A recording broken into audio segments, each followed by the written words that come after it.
मैं हूं मुत्तबा। आज हम acceleration through velocity time graph करेंगे।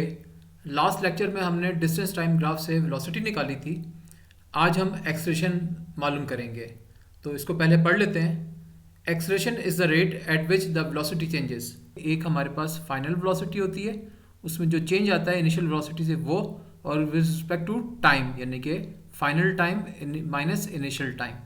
तो ये हमारे पास एक्सेलरेशन के लिए फॉर्मूला एग्जिस्ट करता है। और एक्सेलरेशन हमारे पास चूंकि वेक्टर क्वांटिटी है, तो हम इसको ये कह सकते हैं कि इस पे पॉजिटिव और नेगेटिव साइन मेंशन होते हैं। और इसको देख लेते हैं कि साइन ऑफ एक्सेलरेशन क्या कहता है। The stone thrown up in the air with the speed of 5 metre per second. आपने ग्राफ पे देखा होगा कि ये हिस्सा जो है हमारे पास, ये वाला, ये 5 मीटर पर सेकेंड है। Figure represents the velocity when upward is taken as the positive direction, कि हमेशा ऊपर जाते वक्त उसको पॉजिटिव लेंगे, तो अल्टीमेटली जब उसकी ऑपोजिट डायरेक्शन होगी तो उसको नेगेटिव होना चाहिए। And shows that the velocity decreases from +5 metre per second to 5 metre per second in a second. यानी कि इस जगह पर जब ये स्टोन वापस आया तो 1 सेकेंड का वक्त लग गया था। पहले वो ऊपर गया तो पॉजिटिव था, और जब वो नीचे आया तो उसका सिग्नेचर नेगेटिव हो गया। तो acceleration is represented by the gradient that is slope of a velocity time graph. It is a vector and can take different signs in a similar way to a velocity. जिस तरह velocity के हम sign लेते हैं, लेकिन speed का sign हमेशा positive रहेगा।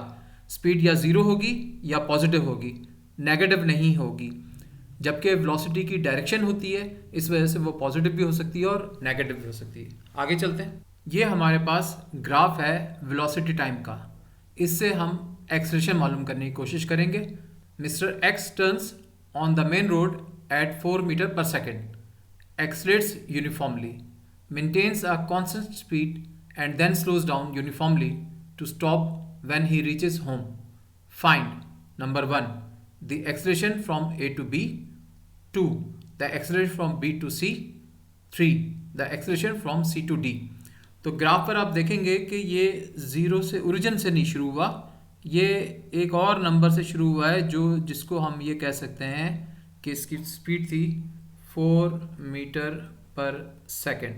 तो ये उससे पहले जो इनिशियली ये मूव कर रहा था वो 4 मीटर पर सेकेंड था, और ये रीच किया इसने 10 मीटर पर सेकेंड पे। कितने टाइम में? अप्रॉक्सीमेट 6 सेकेंड्स में।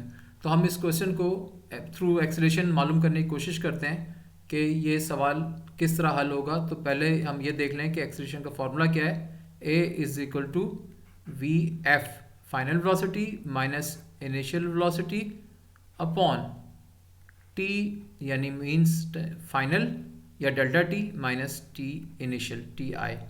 ये तो हमारे पास फॉर्मूला है। अब हम ये देख लेते हैं कि पहले हिस्से में, पहले पार्ट में हम कैसे उसको कर सकते हैं। तो आपने देखा होगा कि ये मैक्सिमम जो स्पीड गई है वो 10 मीटर पर सेकेंड गई है। तो आपके पास फाइनल वेलोसिटी क्या आ गई? 10 माइनस 4 जो इनिशियली वो मूव कर रहा था, अपॉन आपके पास टाइम कितना है? जो टाइम था वो 6 सेकेंड्स था। इनिशियली क्या था? वो 0 था। अच्छा, इसको हम नॉर्मली कहते हैं rise upon run, means vertical upon horizontal. तो वर्टिकल आपके पास क्या था? 10, और उसका इनिशियल क्या था? 4, और इसमें क्या था? 6, और वो क्या था? 0। तो 6 माइनस 0, तो 10 minus 4 is equal to 6 upon 6 equal to 1 metre per second square. दूसरा क्या है? Acceleration from B to C. अब बी टू सी में अगर आप नोट करें तो वेलोसिटी यूनिफॉर्मली मूव कर रही है, यानी 10 metre per second till 26 seconds तक। तो 6 सेकेंड से 26 सेकेंड्स तक जो मूव कर रही है वो यूनिफॉर्मली मूव कर रही है, तो एक्सेलरेशन इसमें 0 होगी। सो हम लिख सकते हैं acceleration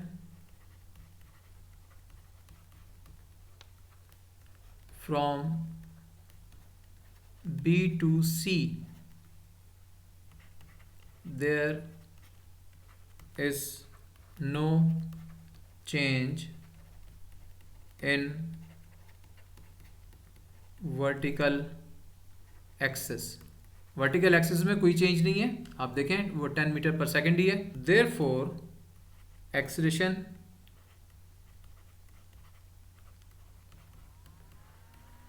is 0 metre per second square, यानी कि है ही नहीं, तो सिर्फ बताने के लिए किया है। पार्ट 3 पर आते हैं, the acceleration from C to D. अब सी टू डी में एक्सलेशन जो है वो डिक्लाइन कर रही है, यानी कि ज़ीरो की तरफ आ रही है, यानी वर्टिकल एक्सिस में ज़ीरो एक्सिस पर आ रही है। और फाइनली क्या था, वो 10 था आपके पास, यानी कि 10 से डिक्लाइन किया कहाँ पे, ज़ीरो पे। और हॉरिजॉन्टल में टाइम कितना है, 30, और यहाँ पर टाइम क्या इतना है, 26। तो वही फॉर्मूला लगेगा, acceleration is equal to V F minus V I upon T F minus T I. तो वी एफ क्या है हमारे पास, 0 माइनस जो इनिशियली उस स्पीड थी वो 10 थी, अपॉन आपके पास टाइम कितना है, 30 माइनस 26। तो ये आपके पास आ गया -10 अपॉन 4। तो जवाब आ जाएगा -2.5 मीटर पर सेकेंड स्क्वायर। तो ये हमारे पास इसका जवाब आ गया। नेक्स्ट देखते हैं, what happens to acceleration in a car journey shown on the velocity time graph. अब आप ग्राफ पर गौर से देखें तो ये इनिशियली स्टार्ट हुआ है O टू A, फिर A टू B, फिर B टू C, फिर फ्रॉम C टू D। तो हमने इसकी एक्सीलरेशन मालूम करनी है थ्रू वेलोसिटी टाइम ग्राफ। तो अगर हम ये कहें कि पार्ट 1 के लिए हम फ्रॉम O टू A, तो एक्सीलरेशन क्या हो जाएगी हमारे पास, एक्सीलरेशन वही फॉर्मूला रहेगा, V F minus V I upon T F minus T I. तो ये हमारे पास आ जाएगा 5 मीटर पर सेकेंड है और 0 से स्टार्ट हुई थी, तो 5 माइनस 0 अपॉन टाइम कितना लगा, टाइम लगा हमारे पास 10। So 10 minus 0 is equal to 5/10 is equal to 0.5 metre per second square. Positive इसलिए कि रेस कर रही है। दूसरे हिस्से में जाते हैं, from A to B, from A to B. तो अब नोट करने वाली बात यह है कि ये स्मूथली मूव कर रही है, यानी कि यूनिफॉर्मली मूव कर रही है ए की कांस्टेंट वेलोसिटी के साथ, तो इसमें एक्सीलरेशन आपके पास 0 होगी। तो हम ये कह सकते हैं कि 5 माइनस 5 ओवर टाइम कितना है, 30 minus 10 is equal to 0 upon 20 is equal to 0 metre per second square. तो हमारे पास ये जो ए टू बी है, इसमें एक्सीलरेशन जो है वो चेंज नहीं हुई, यूनिफॉर्मली मूव कर रही है with 5 metre per second. Third part करते हैं, बी टू सी। हम लिख लेते हैं फ्रॉम बी टू सी। तो बी टू सी में अगर आप नोट करें तो ये जो सी का एज है, टॉप है, वर्टेक्स है, वो 15 है और यहाँ पर क्या है, 5 है। तो हम लिखेंगे 15 माइनस 5 ओवर, चूँकि ये सब एक्सीलरेशन ही को मालूम कर रहे हैं हम, तो 15 माइनस 5, और ये है हमारे पास टाइम 40 हॉरिजॉन्टल एक्सिस पे, minus 30। So 40 minus 30 is equal to 10/10 equal to 1 metre per second square. Part 4 कर लेते हैं। पार्ट 4 में डिक्लाइन हो रहा है, यानी कि रिटार्डेड हो रहा है, यानी कि एक्सीलरेशन नेगेटिव होनी चाहिए।